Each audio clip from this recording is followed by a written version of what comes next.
안녕하세요. 경희서당의 강경희입니다. 마음심이 들어가면 마음하고 관련되는데요. 오늘은 공통점은 없지만 마음심 들어간 한자들 꼭 아셨으면 하고 기타로 묶은 두 번째 시간입니다. 한번 보시겠습니다.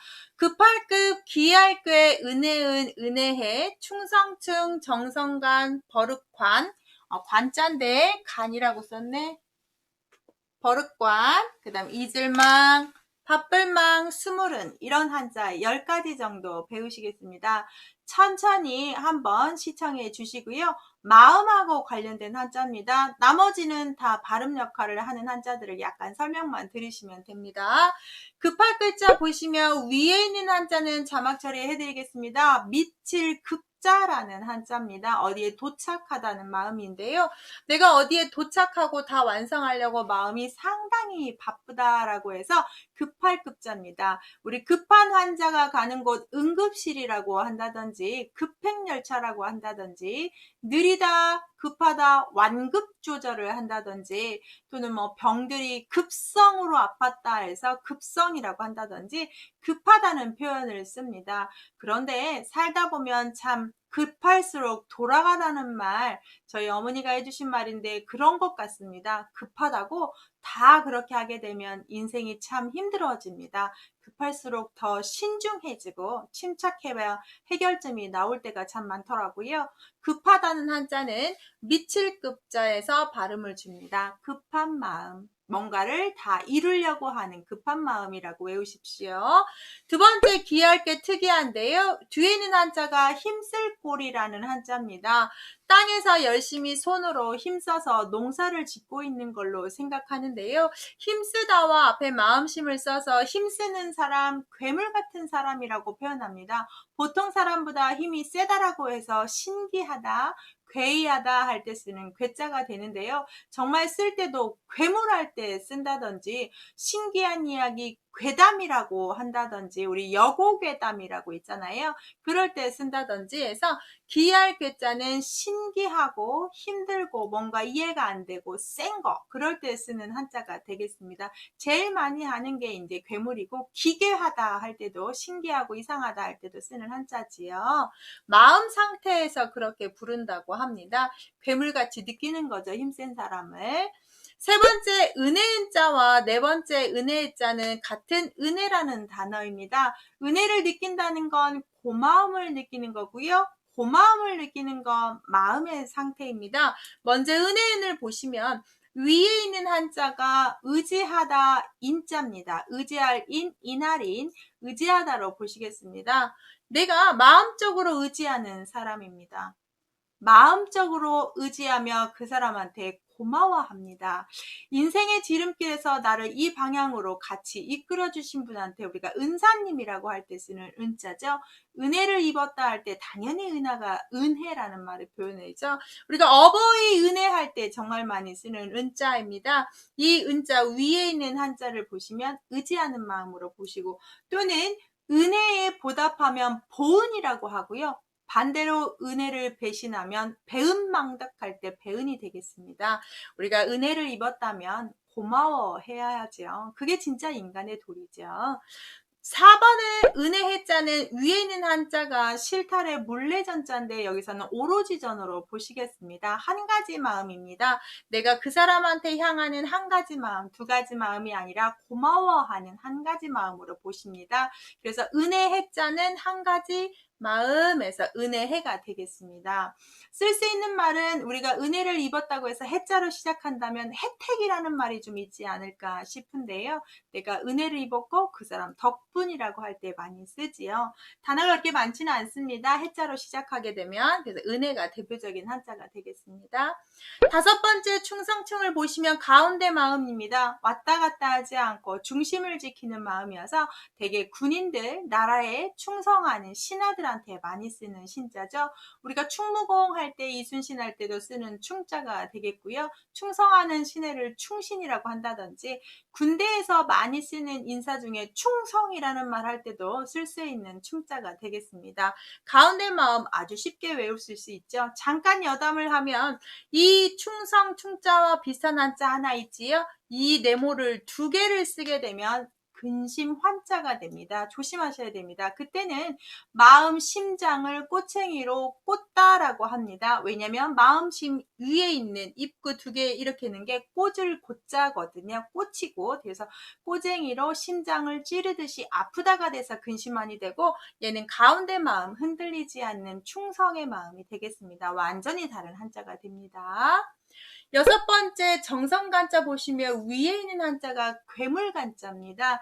또는 뭐 노려볼 간이라고도 합니다. 왜냐하면 이 앞에가 괴물 해태태고 뒤에는 한자가 그칠 간 쳐다볼 간자기 때문에 노려보고 있습니다. 무서운 짐승이 나를 노려보고 있으면 상당히 무섭겠죠. 잡아먹으려고 그런 거니까요. 그래서 그렇게 노려보고 있을 때 내가 드는 마음이 정성간이 아니라 얘는 원래 간절할 간자죠. 간절하다는 말에 내가 간절히 원하려면 얻게 된다 해서 정성간이 되지요. 좀 여담을 하면 제가 첫째와 둘째의 나이 차이가 8살이나 납니다. 정말 둘째가 생기지 않아서 많은 기도를 하고 노력을 했고 정말 간절하게 원했습니다.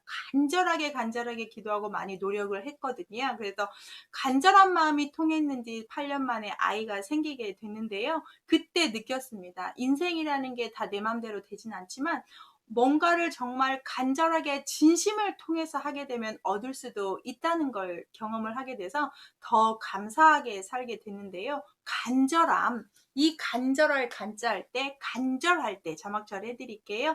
절실할 절자를 쓰서 간절이라고 할 때 쓰는 간자입니다. 또는 우리가 정성을 다해서 뭔가 이렇게 회의를 한다 그러면 간담회라고 한다든지 간곡히 부탁드립니다. 간청합니다. 이런 식으로 간절할 간자 정성간으로 많이 쓰고 있지요. 일곱 번째 버릇관을 보시면 앞에 마음심을 하고 뒤에 꿰관자를 써서 그 관 발음이 관이 되고 있습니다. 엽정꾸러미에서 오는 한자가 되고 앞에 마음심을 써서 마음에 늘 꿰어 있는 것 나도 모르게 나오는 게 버릇관이죠. 여러분도 제 수업 들으면 제 말투, 어투, 표정 버릇처럼 나오는 거 저만의 스타일, 경의서당 스타일 있지 않습니까? 이런 걸 다 버릇이라고 하지요. 나쁜 버릇은 고쳐야 됩니다. 요즘 제가 나쁜 식습관을 고치면서 살을 빼겠다고 노력하고 있는데요. 다만 이제 밀가루를 좀 줄이고 있는데 좀 효과를 보고 있습니다. 여러분도 식습관에서 나쁜 것들 좀 제거하시고 건강하게 사는 법을 좀 배우시면서 노력하셔야 되는데 저도 해보는데 정말 힘듭니다. 습관을 바꾼다는 거 너무너무 힘들고요. 특히 좋아하는 음식이었는데 그것을 완전히 끊어야 되니까 너무 힘들더라고요. 이 버릇관, 우리 습관할 때 쓰는 관자가 되겠습니다. 습관을 바꿀 때 66일이 걸린다고 합니다. 66일 계산하면 약 2달입니다. 2달 동안 새로운 습관으로 하다 보면 그게 내 습관이 된다고 하잖아요. 습관할 때 관자 이렇게 쓰게 되고요. 또 하나 보시면 우리가 습관처럼 쓰는 용어를 관용어라고 한다든지 습관처럼 하는 형식을 관례라고 한다든지 이럴 때 쓰는 관자, 쓰는 한자 많습니다. 여덟 번째 잊을망과 아홉 번째 바쁠망을 한번 같이 보시겠습니다. 마음심을 쓰셔서 보시는데요. 아래 마음심이 와면 잊을망인데 마음심이 앞에 오면 바쁠망입니다. 나머지는 똑같이 썼는데 외우실 때 조심하셔야 됩니다. 위에 있는 한자는 원래 사망할 때 쓰는 죽을망이죠. 죽다입니다. 그러면 사람이 죽었으면 나중에 시체가 다 어떻게 됩니까? 없어집니다. 그래서 없어질 망도 되겠습니다. 그렇다면 내 마음 속에서 없어져 버린 것, 그걸 잊었다라고 해서 건망증 할 때의 망자입니다. 정말 우리 건망증 심각하지요? 망각할 때 망자입니다. 어느 철학자가 그러더라고요. 사람이 망각이라는 기능이 없다면 다 뇌가 복잡하게 너무너무 복잡해서 다 머리 터져 죽을 거라고. 그래서 이 망각이라는 것 어느 정도는 잊어야 살지 않겠습니까? 사랑하는 여인과 헤어졌는데 그걸 잊지 못하면 평생 어떻게 삽니까? 그래서 우리가 시간이 약이라고 하는 것처럼 내가 받았던 고통 다 잊어야 되지 않겠습니까? 우리가 이제 저는 아줌마다 보니까 첫째 날 때 너무 아파서 다시는 아기 낳지 않는다고 하는데 몇 년 후면 다 잊고 다시 또 난다고 하지 않습니까? 이 잊을망자 보시면 마음심, 마음에서 없어져 버린 건데요. 9번째 한번 보시면 앞에 마음심을 써서 마음이 앞서다 이렇게 외우시면 됩니다. 마음이 앞에 왔습니다. 마음이 앞서게 되면 바쁩니다. 아까 급할급을 얘기했듯이요. 그래서 마음이 앞에 오면 바쁘고요. 마음이 아래로 가면 잊어버린 겁니다. 그래서 잊을망은 건망증 하시고 바쁠망은 뭘 하냐? 망중한이라는 말이 잘 나옵니다. 바쁜 가운데 한가함을 누리는 것. 매일매일 집에서 노는 사람의 쉬는 날은 별 의미가 없지만 정말 1분 1초를 바쁘게 사는 사람이 쉬는 날은 값어치가 있지요. 그럴 때 우리가 망중한이라고 표현을 하죠. 마지막 10번째를 한번 보시겠습니다. 스물은자를 보시는데요. 제일 중요한 건 뒤에 있는 위에 손톱조와 아래의 손 모양입니다. 손과 손 사이에 장인공을 집어넣습니다. 그래서 손과 손 사이에 무엇인가를 기술적으로 숨겼다는 한자입니다. 마음심, 사람의 마음도 속이고 눈도 속여서. 그래서 이 뒤에 것만 쓰면 다 숨기다인데 앞에 언덕은을 집어넣어서 언덕 뒤로 숨바꼭질 하듯이 숨었다고 보시면 됩니다. 우리가 숨기다라는 단어가 은닉하다 이런 말을 쓰죠. 숨을 닉자 써서 또는 은밀하다 이럴 때 쓴다든지 같은 집단에서만 자기들만 쓰는 단어들을 은어라고 한다든지 그래서 숨기는 자는 손에다가 무엇인가를 쏙 숨기는 거. 저는 이 숨기는 보면 이렇게 마술이 생각나는지 모르겠습니다. 마술할 때 보시면 우리의 눈속임이지요. 정말 손에 있었는데 갑자기 없어지기도 하고 우리를 속이는 것, 숨기는 이렇게 좀 보시면 좋겠습니다. 마음심이 들어가면 마음하고 관련됩니다. 반복해서 한번 보시면 정말 많이 쓰는 단어들이니까 눈여겨서 잘 못 들은 거라면 반복해서 한번 보시기 바랍니다. 유익하셨나요? 구독 알림 설정하시면 이런 영상 자주 올려드리겠습니다. 끝까지 시청해 주셔서 감사합니다.